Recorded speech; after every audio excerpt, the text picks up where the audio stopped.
سلامونه دوستانو د نن ورځې تازه او مهمو خبرونو ته ښه راغلئ. د طالبانو مشرتابه د پخواني ولسمشر ډونالډ ټرمپ د بریا وروسته هیله څرګنده کړې ده چې د امریکا او افغانستان ترمنځ به د اړیکو نوی پړاو پیل سي. طالبانو ویلي دي چې دوی تمه لري د ټرمپ په مشرتابه کې به د دواړو هیوادونو ترمنځ په بهرنیو اړیکو کې تعدیل او عملي پرمختګونه رامنځته سي. طالبانو له ټرمپ سره د 2020 کال دوحې د تړون یادونه هم کوي چې له مخې امریکایي ځواکونه په افغانستان کې 20 کلن حضور پای ته ورساوه او د دوحې تړون یې د اړیکو د پرمختګ بنسټ بللی دی. اوس تازه ډونالډ ټرمپ په خپلو وروستیو څرګندونو کې ویلي دي چې په 2020 کال کې چې د طالبانو سره سوی دوحې تړون یوه ښه موافقه وه.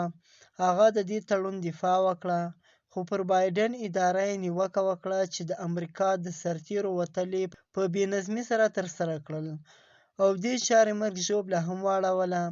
ټرمپ زیاته کړله چې بایډن د طالبانو سره د تړون په عملي کولو کې پوره احتیاط نه دی کړی او په دې کار یې هم نیوکه وکړه چې پرمختللې وسلې هم په افغانستان کې پرېښې دي چې د طالبانو لاس ته لوېدلې دي.